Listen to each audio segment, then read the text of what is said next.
A whole new season of the GT4 European Series powered by RAFA Racing Club is set to get underway here at the Circuit Paul Ricard.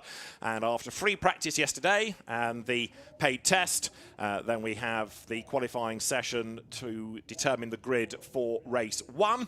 And the cars for that will be venturing out onto the circuit very shortly. David Addison and Charlie Fagg trackside. Charlie, a previous champion, and in GT4 terms, Charlie, yet again, we're looking forward to a great season and an incredibly busy racetrack. 49 cars. GT4 racing just gets, it seems, more and more popular. Yeah, it certainly does. Yeah, thank you very much. Morning, everyone. First time for me commentating, so go easy on me. But yeah, really excited to be here. And of course, from anyone tuning in from the UK or any, I guess, a bit more unlucky with the weather, it's an absolute scorcher here. So yeah, we've got a full grid of cars and really exciting. So important qualifying this one, really all about nailing your lap here, because it's not actually the easiest place to overtake. And really? I think, yeah, you see that you've got lots of straights, lots of areas like that, but actually once you get in the mid-pack, and as we said, there's got 50 cars here, it's not always easy to make those places up as you might think. So getting to the front here and qualifying is a lot more key than you might think. I mean, part of that, I guess, is the balance of performance, which we talk about in GT3. It's the same in GT4, trying to equate all of these different engine sizes, different transmission layouts and whatever. But having done that, having made that playing field quite level, as you say, there's no real big difference that one car is much quicker than the other. It comes down to you as a driver. Absolutely, yeah, of course it does. And obviously, as we see, we've got Pro-Am cars, we've got Am cars, we've got Silver cars. So it really does come down as well to how your average comes as a driver pairing. So I think it's going to be really important to see how the guys get on here. And obviously, you always want to start the first round off with a bang. And I'm sure everybody's really want to get out there and show everyone what they can do. Now, a GT4 car, it's not the poor relation of a GT3 because they're proper bits of kit in themselves. These are serious race cars. But you know, what are the main differences compared to, we just had 2 hours of GT3 on track, for example. You know, these aren't road cars, are they? But they're not as modified. They don't have as much downforce. Absolutely, yeah. I guess it's the sort of younger sibling of the GT3. It's the glorified road car that you always want to have on the road, but you can't quite. So for me, it's obviously a little bit less power, a little bit less aerodynamic performance. Everything's a lot more stock. So what you see in the GT4 cars, you can get, it's the same engine, it's the same gearbox as your road car, but obviously we have slicks, much more rear wings, so it looks a lot more racy than your classic road car does. But obviously, it's also a lot heavier than the GT3 cars, another 100-odd kilos heavier, so everything's a little bit more cumbersome, a little bit softer, a bit more rolly than the GT3 car. Does that mean you have to put more work in rather than let Aero do it, for example? Are they a bit more physical to drive, or are they easier to drive? I guess they're easier to drive in a sense because it's a lot more, it's slower. It's not as fast as GT3, but what is nice about GT4 is that you can manipulate the car a lot more. You can get it to do something, whilst the GT3, you're a bit more succumbed to what the Aero wants you to do. So the GT4 is really nice. You can't really pick one. Of course, GT3 is nicer to drive because it's faster. But in terms of actually being able to manipulate the car, the GT4 is really down to driver, which I think is really nice for the younger guys coming through. One of the things that we've always talked about with GT4 is not only how good it is, not only how busy it is, but in terms of qualifying, how difficult it must be to find a clear lap. And I suppose there are lots of things you've got to be mindful of in all of this, not only managing the traffic, but at certain circuits, if you lose a lap for track limits, then obviously your session is markedly diminished. There are even fewer laps that you can get in. And if one that's really good disappears and your next one finds you in traffic, you know, you're stymied, and then you can be so far back on the grid, race 1 or race 2 becomes a nightmare. Absolutely, and it is so important around here as well because it's also quite high on tyre deg as well. So if you lose that lap for track limits or you lose that lap because you get blocked, chances are you're going to lose 3 or 4 tenths the next lap. These guys might only get 2 or 3 laps maximum to really get the peak out of it. You'll see some of the lighter cars maybe be able to do it on 4 and 5, but in general, you really want to be able to go bang and hit it on the first lap.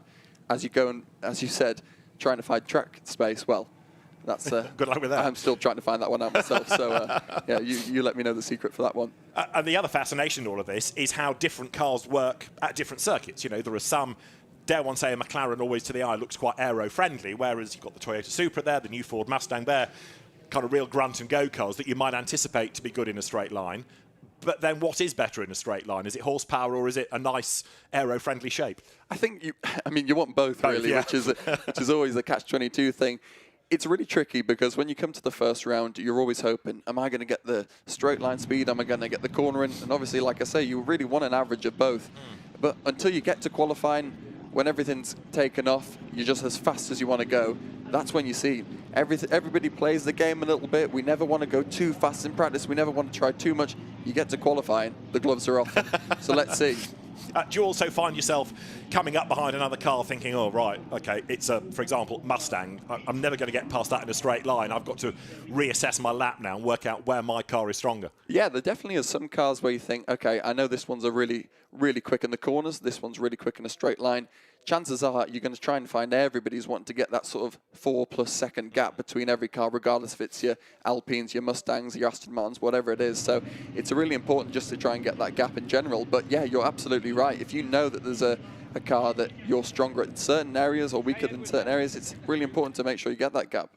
How much are you left on your own? I mean, in GT3 terms, we're quite used to seeing, you know, engineers on the radio. We get some of that radio traffic. Are your engineers in GT4 equally chatty, or is it rather less, and once you're in the car, it's over to you?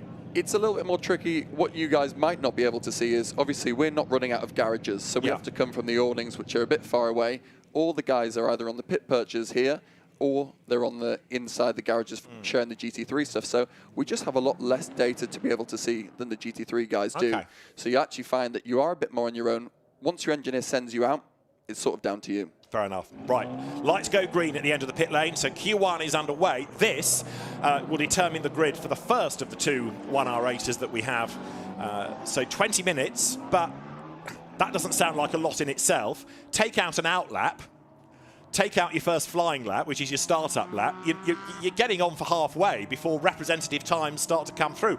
And if you then start losing lap times because of track limits offences, it all becomes a real problem. Yeah, it really does. It sounds like 20 minutes and great, that's going to be plenty of time to get your laps in. But obviously these guys also, they have to warm the tyres up as well. So the first 2-3 laps, you're really going to see that it's all about build-up, all about warming up phase. The drivers will all know what the target temperatures are, target pressures, and in a lot of these GT4 cars, you have tyre pressure monitoring systems. You also have tyre temperature system, so you always know, am I in the right window, am I just over, am I just under? It's a balancing act, but you want to be able to start your flying lap making sure you absolutely know that the car is on it. So now we're going to find out who those quick drivers are. They've gone out in a fairly random order as they've come from, as Charlie was explaining, the support race paddock. And unlike GT3, midway down the Mistral straight, you've got to really stand on the anchors and go into this kind of stretched chicane. I mean, okay, it is a chicane to slow the cars down, but it's corner, little straight, corner and back on again. It's not like a quick flick of a chicane, let's say like Donington at the end of the lap. Yeah, absolutely. And again, for the people watching here, actually this is a great shot to be able to see, because when you're coming down, obviously you're very low down in the car, and you actually find it really tough to see where the braking point is and actually where the turn-in point is. It's relatively flat, the first part of this straight, so actually just being able to pick your braking point, pick your turning point, is one of the hardest things about this track that you won't see, obviously, in GT3 racing. Just while we're waiting for the session, if you like, to really kick-start, just reflect, if you would, on all of these blue painted, you know, runoff areas, because some drivers say we almost get lost. You know, the reference points are harder to find. Some talk about almost feeling nauseous because there's this constant swirl of blue paint. Is it difficult to remember where you are, or is that a bit of a myth? I can imagine for some drivers it would be. Okay. I don't mind it so much. I think once you know where you're going, in general, it seems fine. But even today, if they put me out on the grid right now, I would be struggling to find that turn 8, that chicane, as we were just talking about, the braking point there, because you just see a sea of blue and everything looks a little bit tricky. It's like you're in a video game to a degree. So it's not the easiest thing, but once you get going and you're in that rhythm, you don't really think about it. We're going to get times at the end of the next lap. They're growling towards us, one of these Evolution Ford Mustangs that sound awesome, don't they? They really do, yeah. I mean, you're lucky enough to also hear them through the comms box as well here, which sounds great. But yeah, they're a real grunt and go sort of car. A lot of American flair, and I think it's really nice to see these cars on the grid sounding so good. Absolutely. Eric Evans, the reigning GT4 champion within British GT with Matt Cowley, he's the man behind the wheel, and that car Now there, having talked about the swirling blue paint, I mean, wow, that's a lot of paint. And now you also get the point we were making about how drivers can feel a bit lost because there's just so much of it. Reference points harder to find. Exactly, yeah, it is really tricky. But also, the same degree, as much as Paul Ricard is quite tricky and there's so many different times that you can get a bit lost at this track, it also feels really nice and flowing. When you get it right and you're in a really nice rhythm, it feels really, really nice. In fact, it's actually one of my favorite tracks, even though it's quite flat and there's not loads of undulations, there's not tons and tons of character. It's a really enjoyable track to get right. And I can tell you from experience that on a new tyre, this track feels absolutely mega. From the drone, you've got the view going down through the Virage de l'Hôtel, down to the Virage du Camp at the very bottom of the circuit. Turn right, short straight, turn right again through Saint-Baume, and then the speed starts to build. There's that little flick at turn 7 that brings you onto the Mistral Straight, and then it's all about bravery on the run towards the chicane. Number 12, BMW, is a car to watch this weekend. It has the reigning champion in it, Gabriele Piana. He will do Q2, but Beke Beşler, the Turkish driver, is the man behind the wheel at the moment. The BMWs always look a bit more like a touring car than a GT car, but proved to be the car to have last year. Yeah, it does. Yeah, from a complete looks-wise, it's probably the one I wouldn't pick. But to be fair, it does an absolute mega job. Yeah. And it's always really, really fast. So as you can tell, obviously Piana, a very experienced GT4 driver, and they do a great job. Great team, and I think it's probably one of the fastest cars on the track. BMW are also great at constantly developing these cars, constantly evolving all the kits to make the cars absolutely on it. So every year they have new software, new hardware, things like this to keep evolving the car before they get a new generation of it. Yeah, you don't stand still, do you? You've got to keep on pushing, whether you're a team, whether you're the brand. And GT4 Racing, that was a slow burn to begin with, but now is just this amazing success. It's been really nice one day to have the GT4 European Series as a headline race, because it can certainly stand on its own 2 feet as a proper championship. Look at the size of the entry, look at the quality of the driver that you have here. Now, some on a flying lap, others trying to get out of the way, but at the same time warm up their tyres. This is where it's hard for a driver. It really is, yeah. I think we're still in that sort of warm-up phase to a degree at the moment, but the problem is as well, sometimes because there's so many cars, as we just alluded to there, it's really difficult to know what driver's in what car. You know, sometimes it might be a bronze, sometimes it might be a fast silver, or sometimes it might be a really quick pro. You just don't know. So you're trying to think, oh yeah, I know this car's really fast, and then you think, oh actually, is that the bronze in it? So it's really difficult, and obviously it's difficult for the guys in front as well. Everybody's just trying to get past and do their own lap, and just saying, don't bother me, I just want to do my own thing, but you always trip over each other, and that's the tough part. And if you come up on somebody who is going slowly, is there a tendency to think he's going slowly, is there a yellow flag, or do you assume, well, I'll just go past anyway? I think with my racing driver hat on, you just go as fast as you can and keep going until you see a yellow flag. And of course, you know, I'm always one to say if there's a yellow flag, then you got to slow down. But it's always, you have to just keep pushing on, and hopefully you're just thinking they're getting out of your way, or at least trying to get themselves a lap in.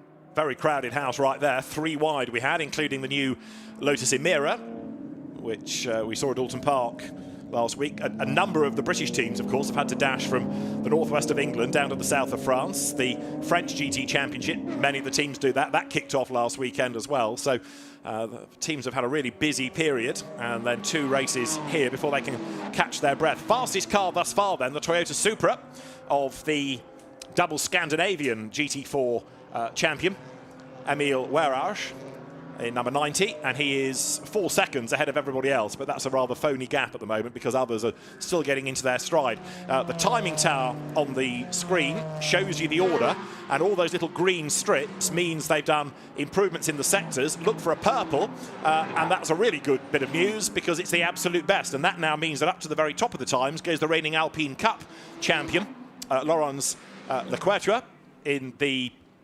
in the Alpine. The timing screen having a think about it and then putting it back to the top. So yes, on that timing tower, green is an improved sector, purple is absolutely ideal, it's an absolute best, and now you can see Emil Werarge goes faster again within the first sector, and then having done that, gets traffic in the way. Yeah, exactly, just as we said, just on cue, perfect example of what can happen around here. And you will find that now you're starting to get into that phase where the tyre's feeling good, you're feeling confident as a driver. You know, these guys haven't been out for a while, so this is their first time back on track for a long time. They want to get back into it, the tyre's feeling good, they're in the right zone, and then you get blocked and it's like, oh, but it gives you a really good excuse to come in and say, well, I would have been on pole if I didn't get blocked. So for me, at least, it gives you a nice excuse to give to the engineer. Racing drivers, excuses, never. Yeah, who'd have thought it? Who'd have thought it, yeah. So here, Emil Wehrauch comes up through Le Beausset, and the Toyota Supra, which has been very quick in Scandinavia, very quick in the French Championship, increasingly quick in the British. It's a long nose, but a competitive car there. Another way of taking the GT4 route, the Ford Mustang. BMW gets out of the way, Aston Martin up the road as well. So lots and lots of different brands. GT4, like I said, was a slow burn, but now all the key manufacturers realising this is a market they want to be in. Absolutely, yeah, and you can just see, again, the Toyota getting blocked at that last corner. He'll be crying out thinking, I just need one good lap here, and I think I can get this on pole. But we've got Julie, who's looking really, really quick, also in the Toyota. For me, that looks like the car to beat at the moment, that and the Alpine. So, absolutely, it's just about trying to find that really nice, clear lap. And the problem with Paul Ricard as well, you get these long, windy corners which combine into another corner. So if you're trying to pass, you then find yourself already at the next corner. So it's tricky to try and really try and get a good switch back and a clear run out.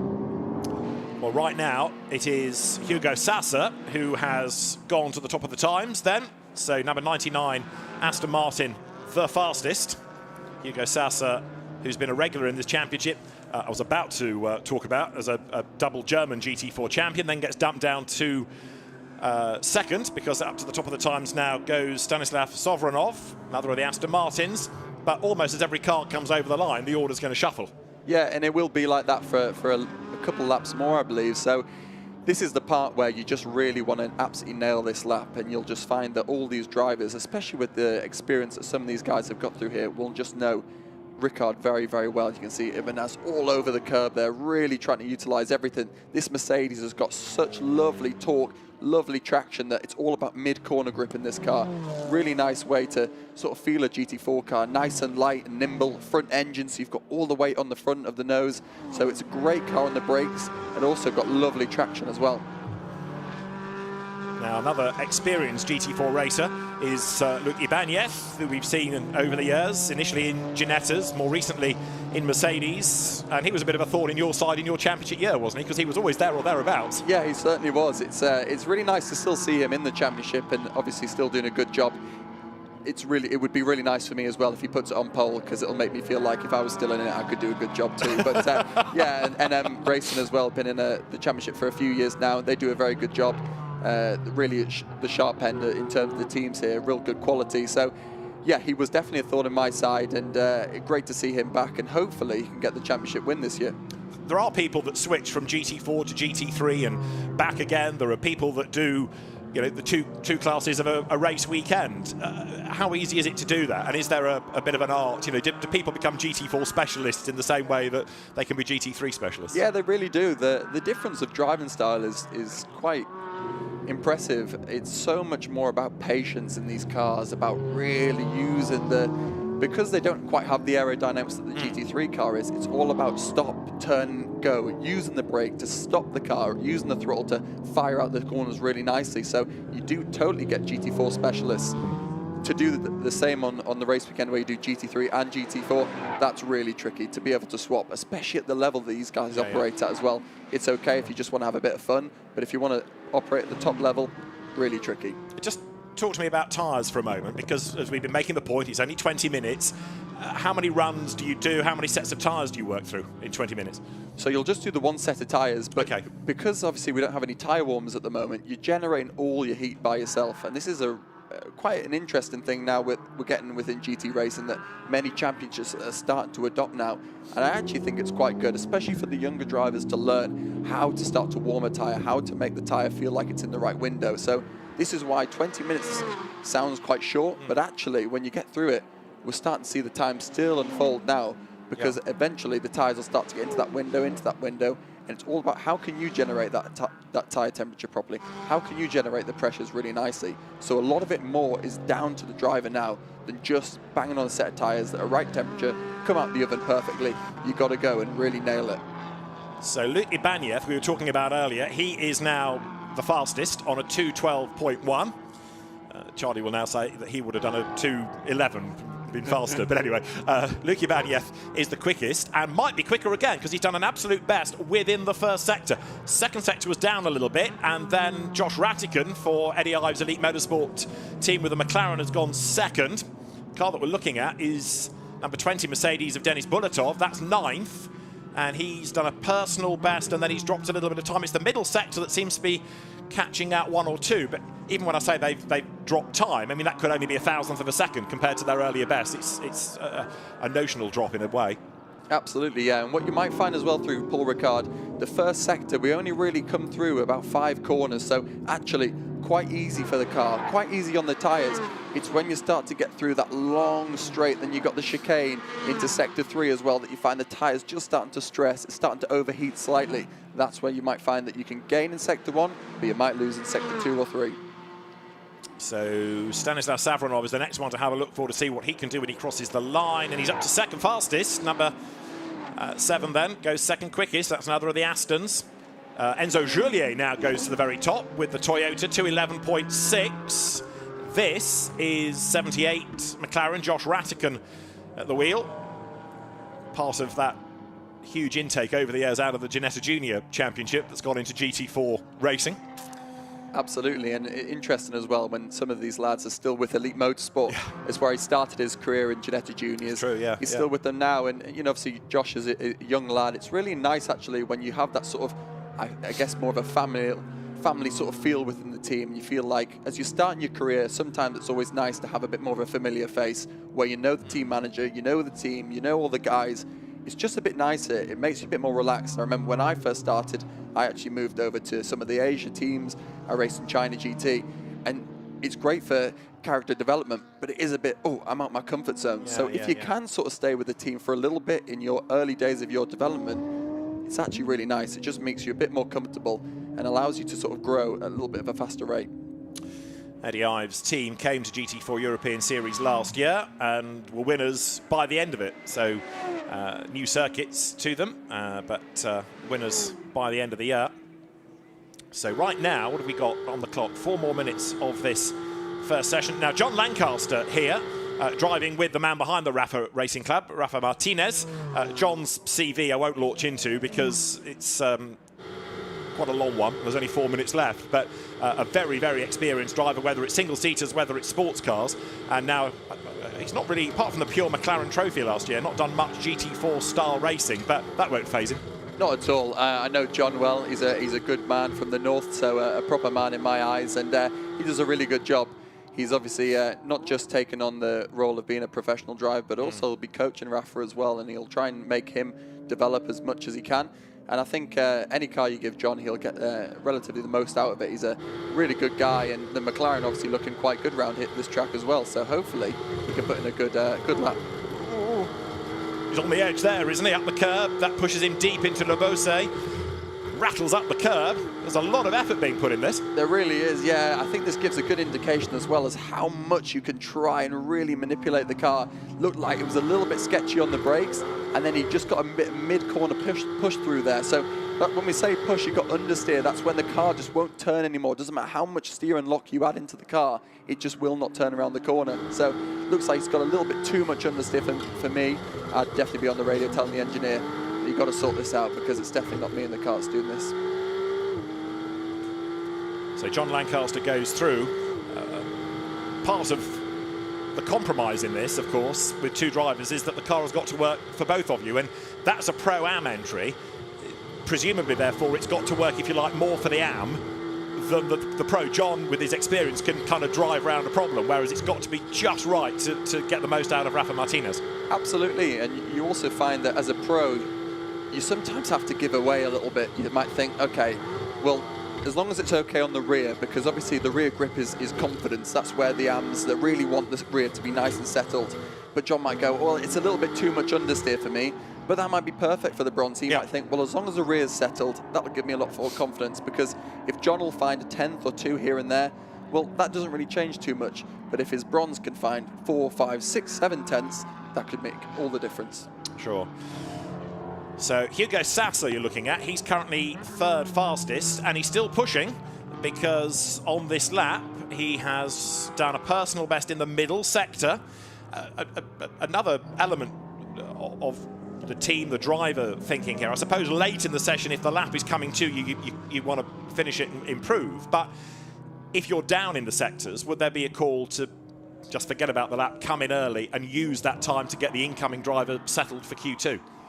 Not only that, but also to save the tyre as well. Okay, because, you know, as I said to you at the start of the qualifying session, the tyre deg around here is quite large as well. So sometimes you just don't want to use all that tyre grip. You want to try and save some of that, so you start off with a bit of a fresher tyre. So absolutely, it's great to get the driver in for the second one a bit earlier, calm the nerves, get them all settled. But at the same time, it's more of a tactic thing. If you know you've done a good lap 1, 2, bang, you've done it in, well, there's no need, because that tyre's probably done. You've probably got the peak out of it. Just come in, save it all, calm it all down, get your driver in, and you can go again. So 1 or 2 are now heading for the pit lane, as here, coming down through the Virage de l'Hôtel, is the Toyota from Toyota Gazoo Racing Sweden, Christopher Brunhagen at the wheel of the car. So the Supra is becoming more and more popular. Great to have the Scandinavian teams coming across as well, which further illustrates the importance of GT4 racing. It's successful in America, in Asia, Scandinavia, Europe, you name it. Australia too, it's growing. But the checkered flag is imminent. We've got just over 7 seconds now before the flag comes out. Brunhagen 41st, coming up towards the chicane on the Mistral Straight. We've got the leading, 12 within a second of one another. Flag is now out. Must be soul destroying though to find, you know, you're a 10th shy or so, and it's 4, 5, 6 places on the grid because it's just so tight. Oh, it's absolutely horrible, especially when you always know that you could have gone 2 or 3 tenths faster. Yeah. Doesn't matter how good your lap was, you can always say it could have been better. So, but that just shows how tight it is in this championship. It's the same with GT World Challenge. It's the same in GT4. If you lose that little bit of time, that's where you get punished. And the more and more you're backed into that midfield, the harder and harder you make it for yourself in the races, because you start fighting and you can't really show your true pace. So absolutely, you want to try and get of course we all want to try and get as far up the grid as possible, but those couple tenths here and there, they make a big, big difference in that midfield pack. There's the John Lancaster McLaren coming up towards senior, many of them having either taken the flag and or bailed early and pitted. But John Lancaster is still hard at work here. Where is he in the times, and can he improve on his last lap? Ooh, he's up the curb again. He's not leaving anything on the table, is he? He's really not. No, he's definitely pushing hard.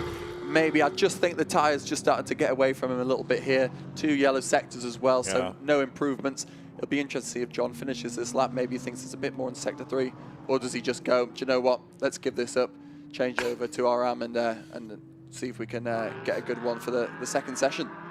18th in the times, and in terms of the McLarens, well, we've got one on the front row provisionally, the elite car of Josh Rattigan. Now, you know, the McLaren's a car you know well. They've moved on a little bit, I guess, from your time, but you know, would you have expected a McLaren to be there? Is that reflecting the true pace? Just going back to saying from my time, I'm only 24, makes me sound so old, but yeah. Got a rug for your knees for later. Yeah, exactly, yeah. No, it's really good to see them up there. I did do quite a little bit of development work on the new Artura as well, so there is a little bit of me, albeit small parts, through that McLaren, and it is a massive evolution from the old 570, which I raced, which was still a brilliant car, but this one, very different attributes to the 570. The 570 was a lot about straight line speed. We struggled at the more tight and twisty tracks, for example, your Zandvoorts, even here to a degree, Barcelona, but places like Monza, places like Spa, high altitude tracks were really, really key for us. So that's where we really tried to push.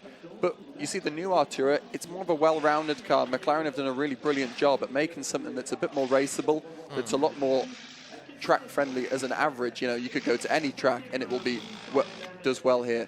For example, when the guys at British GT at Alton Park, it was fast there. Comes to Paul Ricard, a very different circuit, and it's on the front row again. So a really good lap by Josh Rattigan to be on the front row, and yeah, I'm sure he'll be pleased with that. Let's have a quick look at the order then. This provisionally is the grid for race 1, and the driver that set the time will be the start driver. So Enzo Gillier, the fastest, ahead of Josh Rattigan and Hugo Sassa, 3rd. Stanislav Savronov, 4th from Luc Ibanez, and then Benjamin Lariche, runner-up in the championship last year. Ruben Del Sart, 7th. 8th fastest is the Allied Racing Porsche of Herolind Nureddini. Nelson Pancitici 9th, ahead of Tom Ensign and then Oscar Christensen. 12th fastest for the WS team, Finn Zulauf. And further down, a quick look at one or two drivers like Victor Bouveng that you might have anticipated to be a bit faster. Julien Brichet quite a long way back. Eric Evans only 30th. And the two Boroshan Automotive BMWs, 32nd and 33rd. It'll be interesting to see what Gabriele Piana can do, working his magic when he gets behind the wheel. Slowest with no time recorded, although there are sector times, Florian Brichet, which makes me think that he may well have lost lap times thanks to track limit abuses. We've got about 6 minutes before the second qualifying session gets underway. And again, this is all intriguing, isn't it? Because it's the same car, but a different driver, and it's going to be a rather different look to the grid, potentially. Absolutely, yeah. And I think that's what's so exciting about GT4 as a series. You really find that sometimes you can get, okay, the car's a little bit further down in Q1. You get a different driver in, it just suits them a bit more, or they can get the maximum out of the car, and bang, they can get back up there. GT4 European Series is fantastic because there's no pit stop penalties, so we can just make sure that if you win the first race, you can win the second. Sure. There's no problem with that. But it's really important as a teammate, you know, if I'm racing with you and we go, right, well, you're 50th and I'm first, well, that's not great, is it? I'd much rather us both be 15th, for example, so at least we can both have an average, because it's really important as a teammate to know that you can rely on your teammate to do other good jobs as well. So it's important to make sure that you get to the front, but it's really important to work as a team and get your teammate to get to the top as well.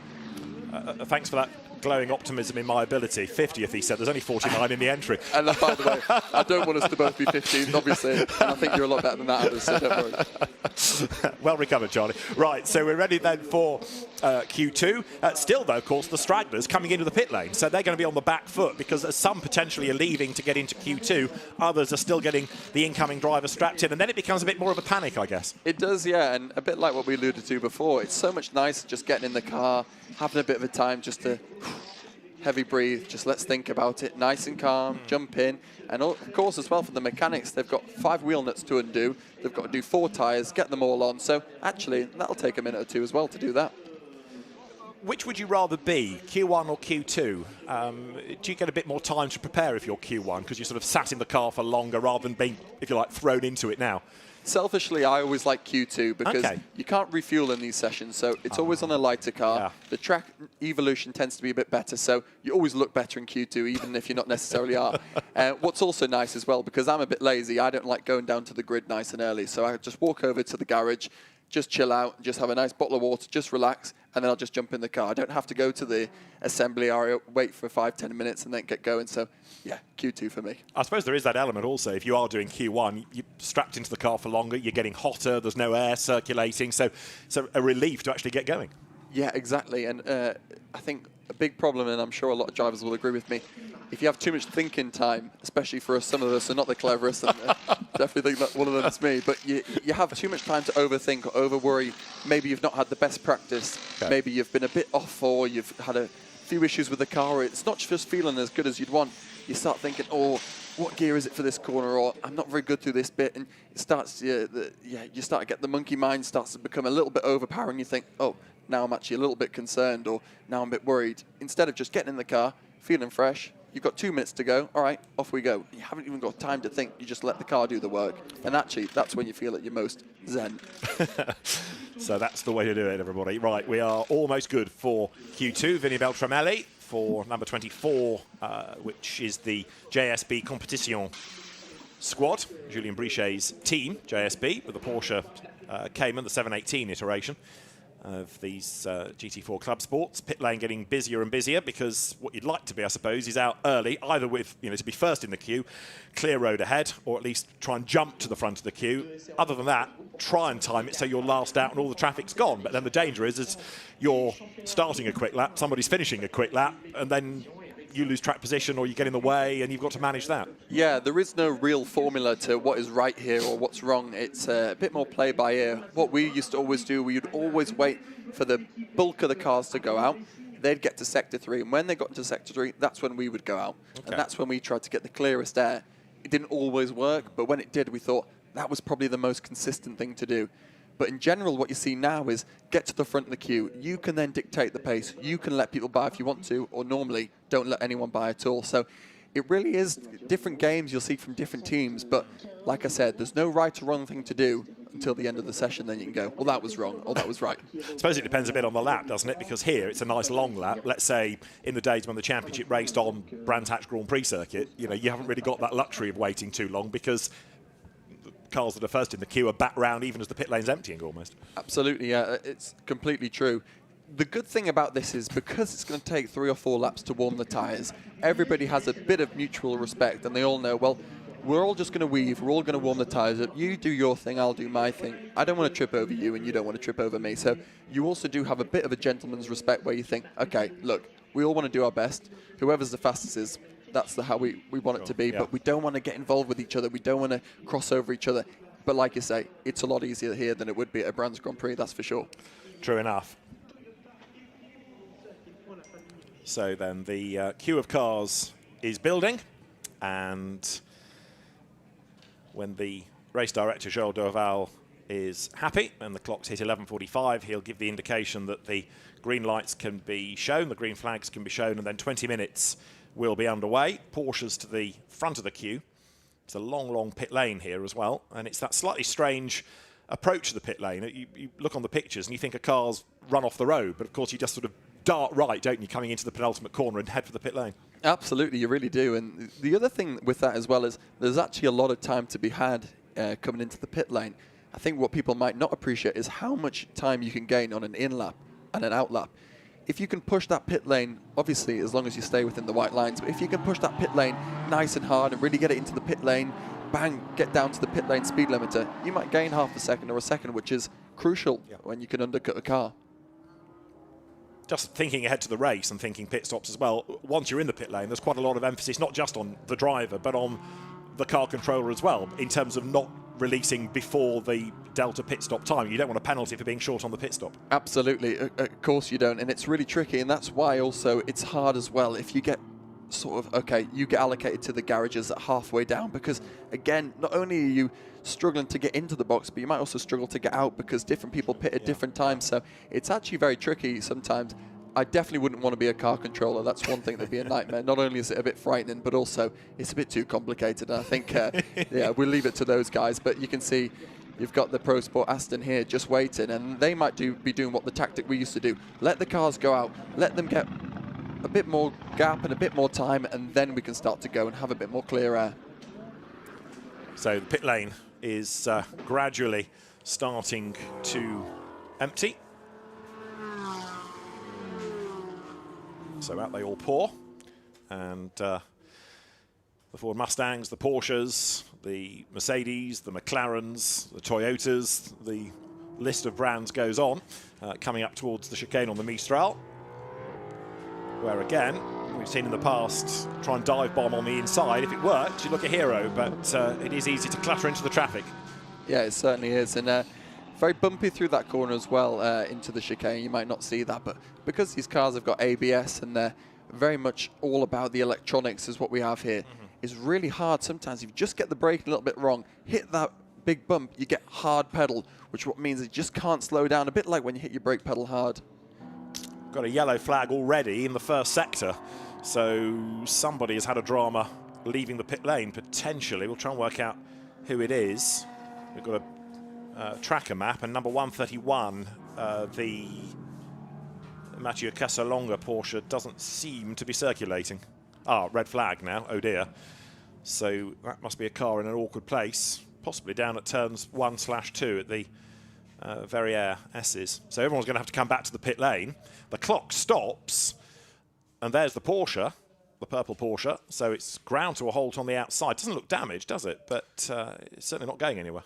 Yeah, no, not at all. I wonder if it just had a breakdown or something like that. But hopefully we can get this going relatively quickly. What's tricky now for the drivers that have gone out, they've had a heat cycle now with the tyre. They've just gone into that warm-up phase, and fortunately it's happened quite early on. But you'll find that now all the adrenaline's got really heightened up, and then it's now all poured down again. So you've got to go back now.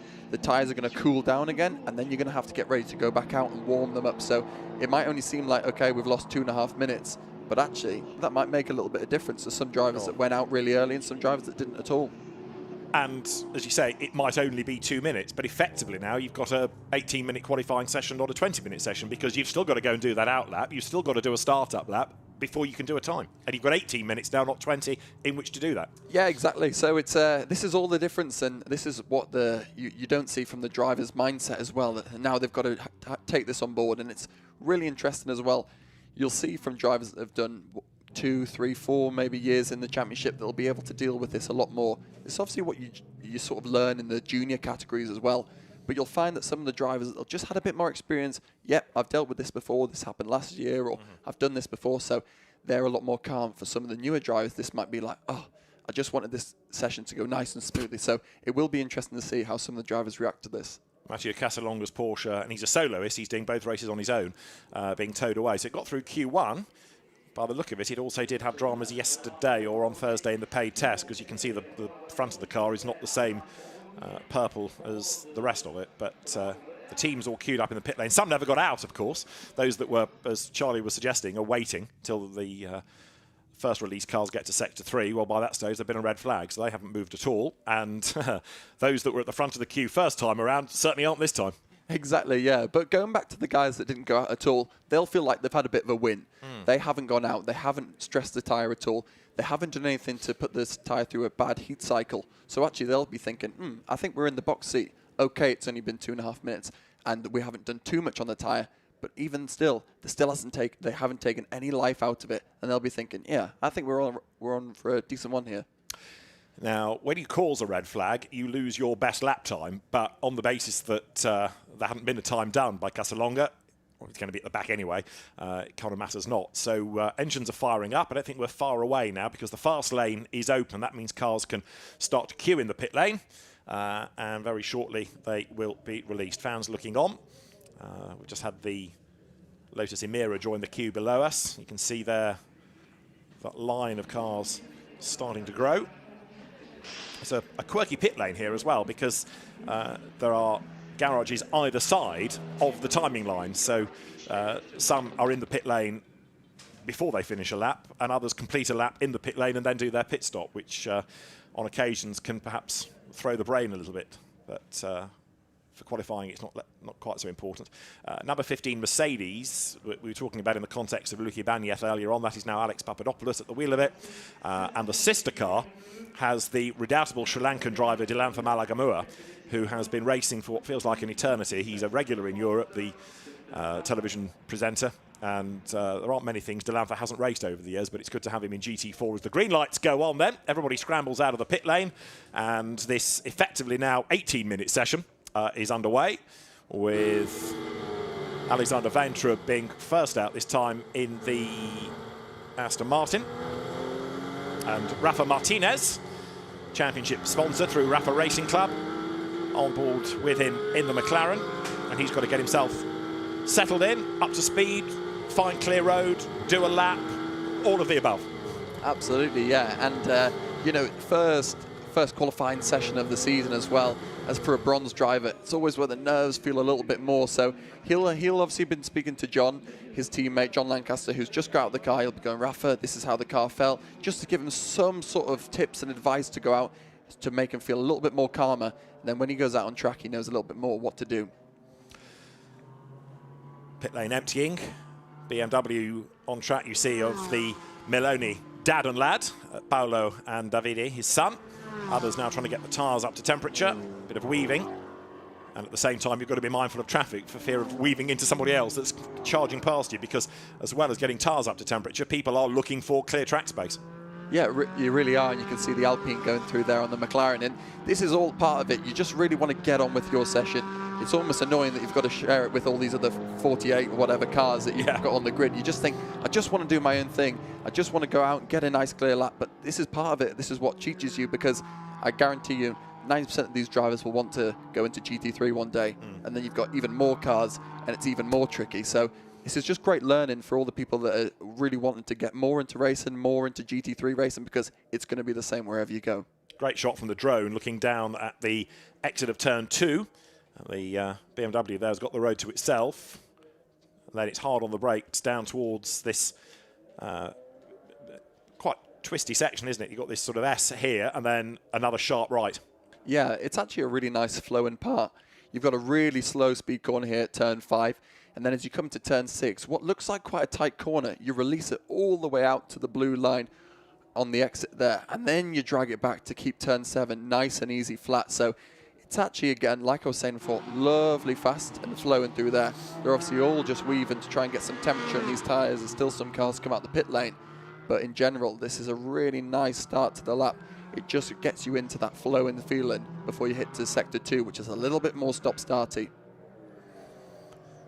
So now drivers starting to push, and it's purple sectors we need to be looking for, and one is coming from Porsche number 92, Emil Heyerdahl, speeding up nicely at the start of this lap, and times will come next time around. There are some big names in this. Robert Consani, for example, runner-up in the championship last year. You've got Josh Miller, quick Brit, Etienne Shelley, very rapid, Ricardo van der Ende, Formula Ford Festival winner a long, long time ago and race winner in this championship last year.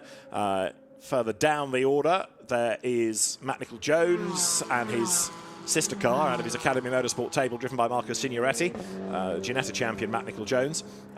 You've got Gabriele Piana taking the Borissan Automotive BMW out. Jamie Day in 82 Aston, winner at Alton Park last week. The ever-spectacular Nikolai Moller-Madsen in number 91 Porsche, who is always exciting to watch. And the list goes on and the list goes on. So plenty to look for in this. And no doubt there'll be one or two surprises as you get people new to GT4 racing who just stand out. Absolutely, yeah. And without throwing myself under the bus here, I'm not going to say who I think is going to be on pole at all. But just going back to Jamie Day, he obviously was on pole at Alton Park by a big stretch, still in the Aston Martin as he is here, and he's almost becoming a bit of an Aston Martin GT4 specialist. Really nice young lad, and he's got absolute tons of talent, as many of the lads do. As you just said, there's so much quality, you almost forget as you look down some of the names you've got here. It's absolutely brilliant, but I would put some money, not much, but on Jamie Day, just because I think he might be looking good, and that Aston looks like it's working around here, but I'm not going to hold myself to that. I'll probably come to regret that. All right, well, others that are going quickly at the moment will include Leo Pichler in the Allied Racing Porsche, and times now will start to come through as the first wave of cars then heads over the line. You can see at the front of the shot there, others still weaving to get the warmth in the rubber. BMW trying to get out of the way. It's almost like a slow bicycle race coming up towards the line. Nobody looking to the eyes. They're really pushing. But Nikolai Moller-Madsen goes fastest then, briefly, on a 2:16.404. Then Julien Leandri goes quickest, 2:16.3. So Alpine from Porsche, from the McLaren, Cameron Lawrence, 81, goes third. Emil Heyerdahl, fourth. Alexander Weintraub is fifth. Dexter Patterson up from the British Touring Car Championship, briefly sixth, down to seventh. Joachim Walder and others starting to improve. Amongst the others, Hans Holmeland in the Toyota Supra. So yes, it's a bit like take a pin, take the entry list, and then connect the two to try and pick the pole position driver. So competitive is this going to be? Yeah, it certainly is. The Aston Martin, though, I have to say, looks really good around here. Obviously, very early on at the moment. We still saw the Alpines look fast in the last one, the McLarens. So it will be really interesting to see who just gets the most out of this tyre and who can really start to push hard. Obviously, we've only got 12 minutes left. Because we've lost that 3 minutes from the red flag, this is when you'll start to see maybe some of the drivers will have to push on a little bit earlier. So Moller-Madsen looking good in Sector 1. Raphael Renhofer, number 99, Aston Martin, coming up to the line. He goes fastest then, 2:11.693, and that's an obscenely big margin of 4.5 seconds, quicker than anybody else. That's going to narrow as the session wears on. 33 there is Julien Leandri in the Alpine. Very pretty little car, the Alpine, but the Porsches, likewise, this sort of bullet-shaped Cayman. Nikolai Moller-Madsen at the wheel of number 91. Always a spectacular driver. He's another Silver Cup champion of years gone by. He's racing GT3 as well, but it's kind of GT4 where he seems to specialise. Yeah, I mean, I remember when he did it when I was there. He's a really experienced driver, very nice guy as well. So he knows Porsches like the back of his hand too, because that's the car he was driving when I was racing with him. So I think he could be someone that is a great teammate to learn off. Really someone to lean on when times are getting a bit tougher. He's got the experience, he's certainly got the pace. So I think if I was a teammate, I'd love to have someone like him to really help push me up to the top. And he goes second then.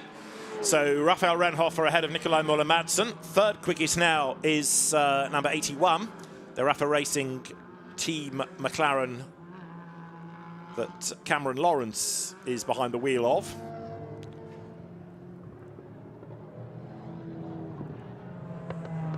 And further shuffling comes. There, number 46, another of the popular Porsches.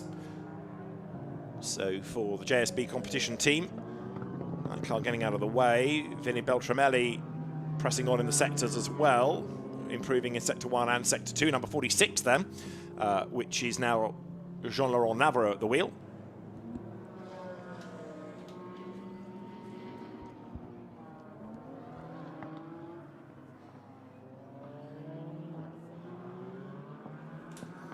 And the clock ticking on down. We're into halfway already. Improvements coming for Etienne Kelly in the first sector, an absolute best. And in the second sector, Roberto Faria, who you might recall used to race in British F4, British F3, went off to do the FIA Formula 3 Championship for a brief spell last year, very new to GT racing therefore. That is Etienne Kelly. And the Supra looking quick here. That car run by the Matmut Evolution team. We keep talking about good drivers. There are some very good teams in this as well. There really is. The GT4 quality just seems to get better and better every year. And like you say, there's some fantastic drivers, but you're nothing without a good set of guys as well. The mechanics and the engineers, they probably don't get the credit that they deserve. They work so hard, tirelessly, to make sure all these cars are prepped and made to absolute perfection, that every time you get in as a driver, not only are they super safe, but also they're super fast. So there's a lot more than there is just two drivers in these cars. And also, what's really nice is the mechanics, all the guys that are on the car, the boys and girls that make sure that every night it works perfectly. The next day, they take so much pride in their work.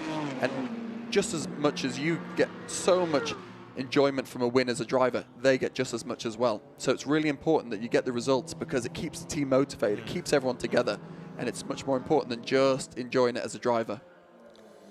Well, right now, we've got the pole car in the pits. Raphael Renhofer has come in. That was the one that Hugo Sasser drove in Q1. So to go back to Charlie Fagg's earlier point about needing two drivers that are evenly matched, well, you know, Hugo Sasser was up at the pointy end.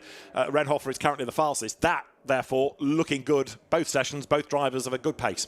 Yeah, that's the car I'd like to be in for sure. Yeah. So those guys have done a brilliant job. It'll be interesting to see if anybody can still go quicker. A lot of green sectors, a couple purple ones here and there. So obviously they're in the pits. I wonder if that's just I got everything out of it, I'm done, I think that's all. Or if they think maybe there's something we can do and I just want to go out and try again. For me, that looks like they might be done for that session. They might be happy with their lap and call it quits there. Yeah, because we've only got, 7.5 minutes to go, but he's only got a 10th in hand, Renhofer, over the experienced Antoine Leclerc, who is now up to second. Here is number 13, which is another of the quick Toyota Supras, Andrei Solokovtsev, coming up towards the line. Two greens, so this should translate to an improvement as he heads up towards the line. Alex Denning is up to fourth for Elite in the McLaren, and Solokovtsev goes through. Etienne Shelley down in the middle sector, even though it started off well. So times are shuffling all the way.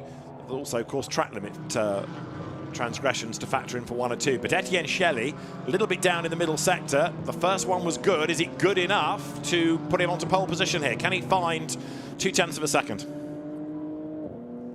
Jamie Day's up to third. Alex Denning is up to fourth. I do think, though, we've had a couple of laps taken away for track limits. That information we're not getting on the timing screens, but the order shuffling to the degree that now Roberto Faria goes second, adapting to GT4 quite nicely, it seems. Right, what about Etienne Shelley? This is where you come onto the pit straight and sort of pull the trigger, isn't it? Absolutely, yeah. It's not only a time for you to be like, right, this lap's done now, what can I do? It's a time for, okay, reset, go back to the braking point, turn 1. Let's see if I got anything more in this tyre, because I need to use it now. Chances are the tyres are going to start to be wearing now. They're just going to start to lose the peak and the prime of what we've got on these slicks.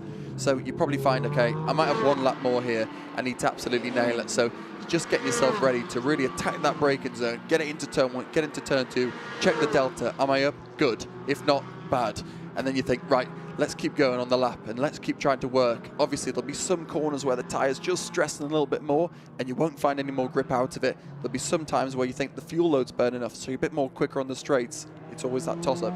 But I think it'll be interesting to see if anybody can get a little bit more out of the car now as the tyres are just starting to drive away. Yeah, because Renhofer, still in the pit lane, is still a 10th up, but Jamie Day, Charlie's prediction for being up near the top, if not the very top, has done an absolute best within the first sector. That's Roberto Faria that you're looking at in the almost anonymous red Aston. That's second fastest, but Jamie Day, absolute best sector 1. Wait to see what he can do in sector 2, but he might be able to affect the order of the grid just a little bit. Looking further down to try and see where Gabriele Piana is as the reigning champion, because neither of those Borusan Automotive BMWs seem to be sparkling. Piana is 46th. Yeah, that's not It's like starting in Marseille, isn't it? It certainly is, yeah. But he's on 2 green sectors, so hopefully he can fire himself. We know what he can do. So I'm hoping that he'll just maybe gone out a bit later. I think he's only started to he's only on lap 2, so I think he's got plenty more time to set some laps in. But he's only got 4 minutes, so he's going to have to get it started now. Now, that's Jamie Day that we were getting excited about at the start of the lap, but he's dropped a little bit of time in the middle sector. So the Aston Martin now accelerating up towards the line, the racing spirit of Le Mans entry. Hendrik Still's Aston is up into second, but still a 10th down on Raphael Renhofer. Jamie Day now goes second. So that lap, 2:11.7, and he's only 76 thousandths shy of Raphael Renhofer with 4 minutes to go. So Renhofer now is getting a bit nervy. He certainly is, but I tell you what, he's got more bottle than I have. He's been sat in that pit lane for 5 minutes, so he's obviously happy. Yeah. He obviously thought, I tell you what, if anyone can beat that, fair play, they can have it. As we see Jamie Day's lap, I think maybe just got disallowed there for track limits, but if you're an Aston Martin fan, you're enjoying this session as they're 1, 2, 3, and 5. Yeah, Renhofer from Still, from Faria. Jamie Day's the 5th, and between those, Etienne Shelley in the Toyota 4th, and 6th in Alpine of Antoine Leclerc. But yeah, track limits are removing some of the time, so Jamie Day was up, then he's back down. The good news is that the down is only to 5th. Exactly, yeah, and just to give you guys some context, it is so easy to do track limits around here, and you're on a knife edge so much in qualifying, trying to get absolutely everything out of the car. So as soon as you drop a wheel off just ever so slightly, you might even only be an inch off, but you think, oh, that's going to be track limits. And of course, straight away you get the dreaded call over the engineer and says, track limits, and you think, oh, are you sure, was I? But whatever it is, you've been done. So fortunately for Jamie Day, like you said, he's only gone to 5th now, but the problem is now you've lost that grip in the tyre. I think it might be done for him. I'm not sure he'll be able to get back onto that front row now. Is there one part of this circuit more than another where track limits are a feature, or is it everywhere because of the nature of the track, the low curb? Yeah, it's a good point. Pretty much everywhere is you can do track limits here, which is might sound a bit like, for the viewers, oh, well, that's just frustrating, because if you can do it anywhere, well, it shouldn't be like that. But also, you should be able to stick yourself onto the tarmac and make sure that it's nice and smooth, that you don't go anywhere off the circuit. But yeah, there's certainly a lot of corners, especially this one that we're seeing now, very easy to drop off.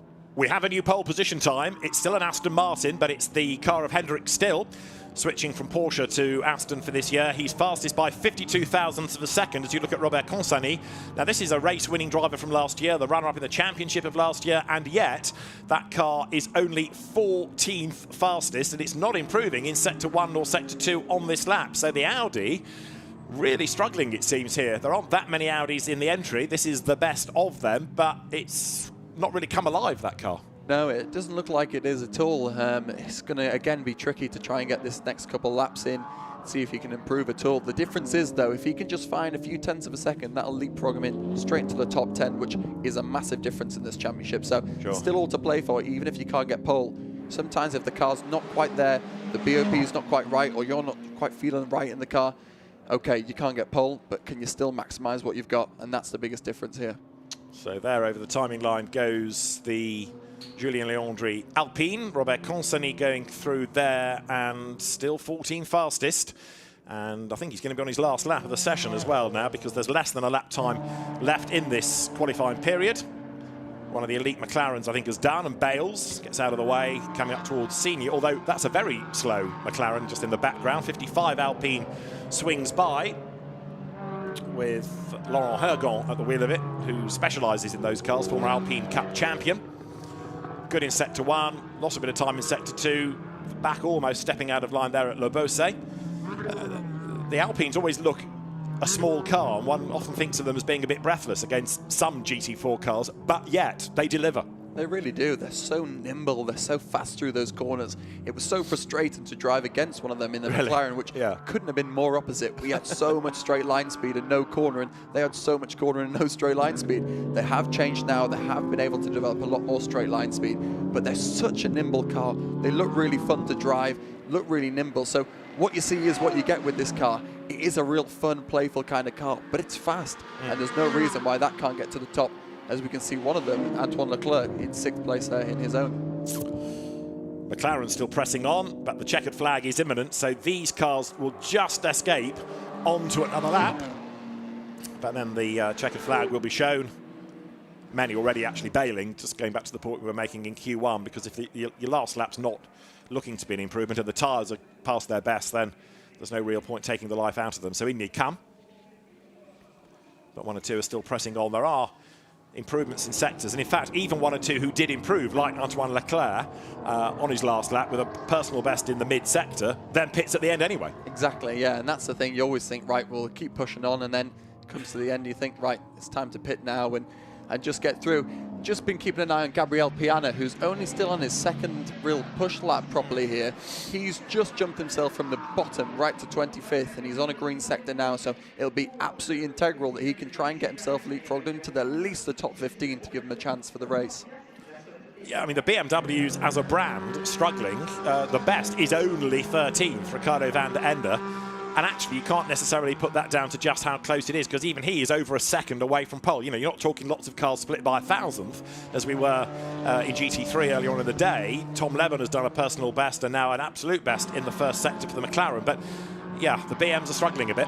They really are. But interesting here, Leben, you can see he's half a tenth up on the fastest lap. He's coming through scene now, and he's thinking, right, this is my last chance to over here. I've got to nail this lap, and he's got a bit of traffic in front, and this is where it can just drop away. So he's praying, he's absolutely praying, please BMW, either get out of my way or be fast enough that you don't block me. It just looks like, unfortunately, he's going to get blocked here, and that'll be one unhappy driver, I believe. Yeah, indeed. So big frustration for Tom Leben. He's going to go around the outside, but that's a lap slightly compromised. Let us hope that what he did in sectors 1 and 2 is enough to balance out any time lost in that 3rd sector. You can see the pace the McLaren's got, having cleared the BMW. It's away. It's up the curb there, coming then now up towards the Virage de la Tour, then down to Virage du Pont. Tom Leben switching from Ginetta Juniors to single-seaters to GT cars, comes up towards the timing line, towards the checkered flag, 8th at the start of the lap. Is this going to be an improvement then? Tom Leben breaks the beam, and the answer is stays 8th, lost out in the last sector.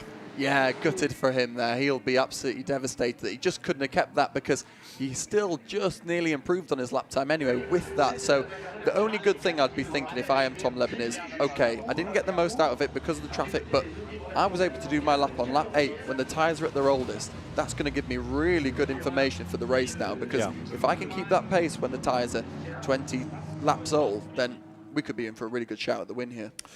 True enough. So the field pouring back, not to the pit lane necessarily, but then into the paddock. So that's why you can see the cars being waved underneath the buildings there through the little tunnel that brings you into the paddock. Some going back to the teams, but the majority will be heading back to the paddock. And that gives us 2 intriguing grids for later on in the day. There, the red Aston Martin of Roberto Faria. 3rd first time out in a GT4 car. Not a bad start. Yeah, not bad at all. Obviously, like you said, he's got a lot of experience and lots of different things, but these are very different beasts compared to what he's been driving normally, so he'll be very pleased with the top 3 and just being pleased in general, because that Aston Martin, they look like they're working really well. So this the order then, and it is Hendrik Still from Raphael Renhofer, and then Roberto Faria, the top 3. Etienne Shelley 4th ahead of Jamie Day, Antoine Leclerc, and then Alex Denning with Tom Leben 8th, Alex Machado 9th, and Nikolai Moller-Madsen 10th ahead of Josh Miller, Emil Heyerdahl, Ricardo van der Ende, the best BMW driver, Robert Consonnet, and then Will Moore getting a bit more out of the Mustang in this 2nd session ahead of Marcus Signoretti. Then Max Kronberg, race winner last year from Vinny Beltramelli, Laurent Hergon, and Kevin Jimenez to round out the top 20. Class poles for Hendrik Still, for Max Kronberg, and also for Laurent Hergon out of all of that. Alex Papadopoulos, only 21st. Gabriele Piana, only 26th. Dexter Patterson, 29th. Jemima Hepworth and Cameron Lawrence's car down to 33rd. Bit of a transponder glitch on that. It was Jemima Hepworth behind the wheel for that session. And Lantha Malagamua, the last one in the order with a time, with Mathieu Casalonga's Porsche having been stranded out by the side of the road. That car, remember, we lost early on. That caused the red flag. So another competitive session, just 52 thousandths between Hendrik Still and Raphael Renhofer at the pointy end of the grid. And Hendrik Still, who's always been very quick in GT4 machinery, then topping the times and looking good going into race 2, tomorrow's race. The driver that's just done that time will be the start driver. And 60 minutes with the mandatory pit stops to look forward to tomorrow. Drivers making their way down the pit lane. Very, very busy indeed. All the teams with their equipment having to decamp back to the paddock and get themselves ready for race 1, which comes up later on in the day. Good news is that there's been no real dramas, no cars needing repair, and they will race at 4:25, so it's going to be a rather different track surface, more rubber, and a different temperature too as well, with, of course, the late afternoon sun. Different temperature for the drivers to factor in as well in this glorious setting of the south of France. And we will look forward to our first race of the season at 4:25 local time for now from Charlie Fagg and David Addison. Goodbye.